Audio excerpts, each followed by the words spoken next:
So now we're going to look at things a little bit differently. We're still finding area of a region in the plane. We're still looking for an upper bounding curve and a lower bounding curve. We're still integrating from A up to B. We're going to have an upper bound minus a lower bound. The only difference is now our rectangle widths are with respect to y. Little bitty changes here along the vertical axis, where we're used to doing it along the horizontal axis. Now we're doing it along the vertical axis. So that means that A and B must be in terms of y. We're going to have a y lower limit and a y upper limit. We're also going to have x sub 1 and x sub 2. We're going to have an upper bounding curve in terms of x in terms of y, because remember, this is some function x in terms of y, x sub 1, minus some function we'll call x sub 2 in terms of y. Everything has to be with respect to y. Remember, this plays two roles. It plays the width in the definite integral, but it also plays the with respect to. And as soon as we figure out that we're going to have to integrate with respect to y instead of with respect to x, everything has to be in terms of y. So I'm going to ask you to do something kind of silly, and I know in the past we've done it, you know, 1d2 plus 2d1 and all those second grade repeat after me things that turned out to be helpful. But what we're going to do here is, as you're watching this video, I want you to rotate your head and put your right ear down toward your right shoulder. And I know this seems silly, I understand that, but it's going to help you figure out with respect to y, which is the upper bounding curve, and here's the upper bounding curve with respect to widths of y. Our heights are upper bounding curve, which happens to be the line, and minus lower bounding curve, which happens to be this root function right here. So right ear to right shoulder, upper bounding curve minus lower bounding curve. We'll worry about limits of integration later. We're going to have our upper bounding curve. We need to solve this for x. So I'm going to add 2 to both sides. So if y equals x minus 2, it has to be true that x equals y plus 2. And that's our upper bounding curve. So y plus 2 is our upper bounding curve.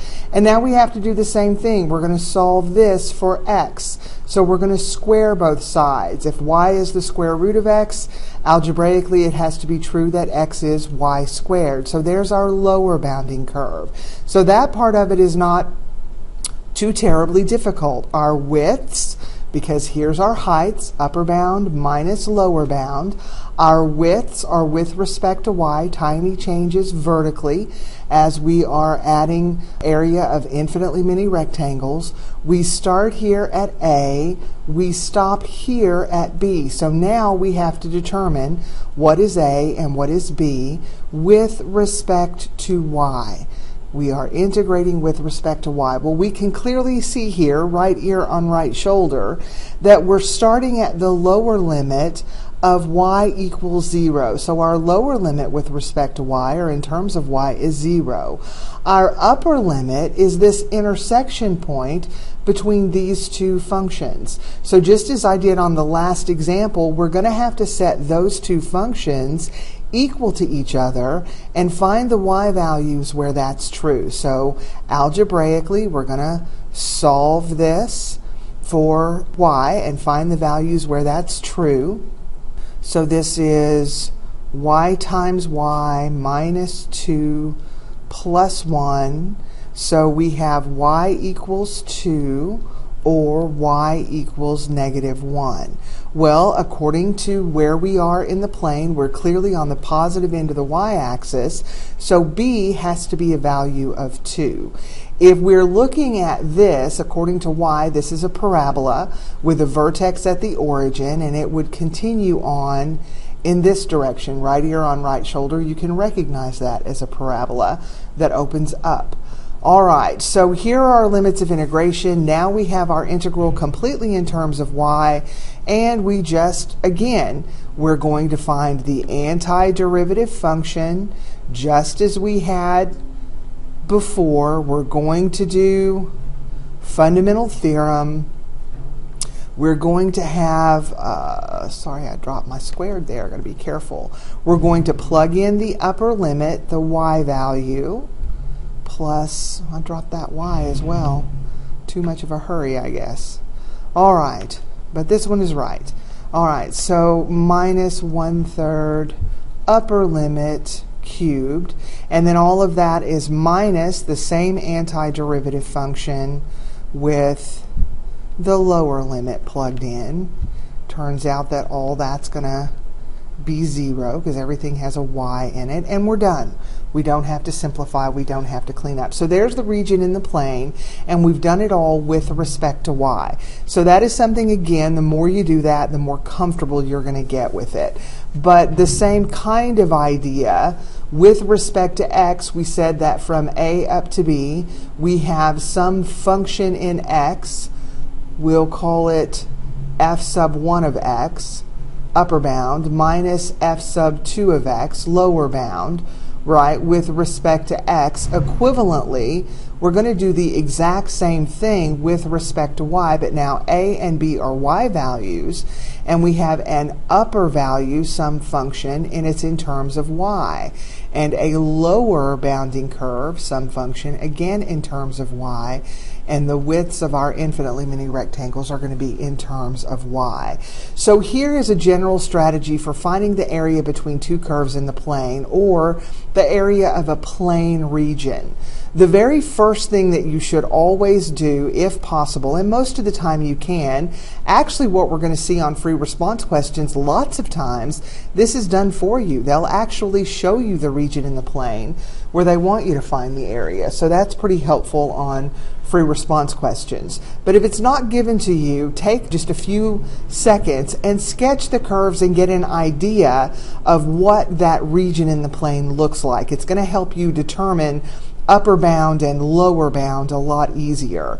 The second thing you should do is decide on whether it's going to be a vertical height. This says strips, but these are the heights of our rectangle. Is it going to be a vertical height? If so, then that's vertical, that's up and down, that's with respect to x. Or is it going to be a horizontal height? And if it's going to be a horizontal height, that's obviously going to be with respect to y. So you're going to want to pick whichever is easiest to write the formulas for. Right at first, you're going to say this is easier, and you're going to want to stick to that. Sometimes on a free response question, it says do it with respect to y. They force you to do it with respect to y. So you need to make sure you get plenty of practice on this. You usually, a good rule of thumb is whichever will let you integrate with the fewest number of integrals. If you have to break the region up in the plane several times in order to integrate with respect to x, but you don't have to break it up at all in order to integrate with respect to y, then this needs to be which one you will do. So make that decision up front, and then write your expression, upper bound minus lower bound, with respect to whichever variable you chose in step 2. If your widths are with respect to x, then your heights must be in terms of x. If your widths are with respect to y, your heights must be in terms of y. The next thing to do is find the limits of integration. As you saw in the last example, sometimes it's intersection points. If these two were to intersect, then this would be the intersection point. But sometimes it's just a axis or some line in the plane. So when it says find the limits of integration, then you're going to do that. It is unique to each region that you're working with, and that's what makes step number 1 so important, because not only does it help you find upper bound minus lower bound, it also helps you determine what your limits of integration are going to be. Remember, if you are integrating with respect to x, then those values a and b have to be x values. They have to come from your horizontal axis, something from the left to the right. If you're integrating with respect to y, those have to be y values. And we always go from smaller values to larger values. So a is going to be down here while b is going to be up here. And those are vertical values going in the positive direction along the y-axis. And then when you get that integral set up, then it's just all the integration techniques that we learned last semester. So that really shouldn't be an issue. a couple of things that I just want to make sure that we understand before we finish this lesson. I want to talk to you about, and we talked about this last semester, but I want to remind you that there is a difference between total distance and displacement. Now we're back into the accumulation mode on our definite integrals. When we accumulate area, there is a difference between counting all area as positive, and that's what total distance does. All area is positive, versus letting negative area subtracts from positive area. That's accumulation. So I just want to make sure from positive area that you understand the difference between those. So let's look at our honeybee, because tracking his trip to and from the hive to go to a flower to get pollen really illustrates for us graphically for sure the difference between total distance and displacement. So here's our honeybee at time t equals 0. And from t equals 0 to t equal 2, for 2 minutes, our honeybee flies a total of 200 feet away from the hive. So the flower is 200 feet away from the hive. So here's the hive. He flies 200 feet and he has arrived at his flower. Okay? And so what happens from time t equal 2 to time t equal 3? What does he do for a minute? Well, his position doesn't change because this is the velocity function. And the area accumulated under the velocity function is position. Remember that? So here from t equal 2 to t equal 3, his position doesn't change. He stays at the flower. And then from 3 to 5 minutes, he travels 200 feet in the opposite direction. This is positive area.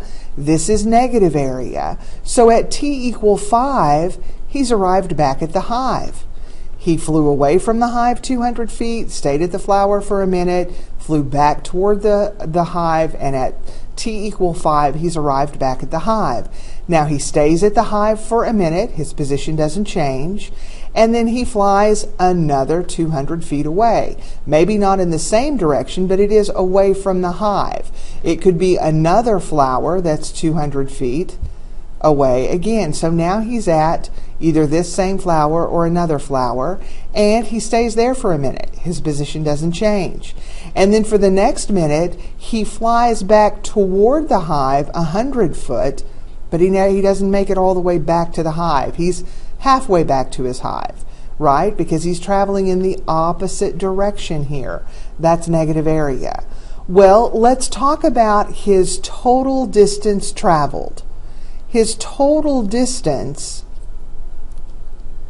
is 200 feet, that's positive area, minus that negative 200 feet right here, plus another 200 feet, this area, minus negative 100 feet.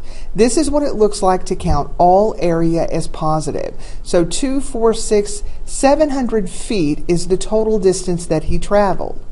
But his displacement, how far he is from where he started at t equals 0, is counting the area as negative if it's negative and positive if it's positive. So where is he at now? Well, that's 200 minus 200. He's back at the hive. And 200 minus 100. His total displacement from the hive is 100 foot away. So there's the difference between displacement and total distance traveled. And we talked about this before.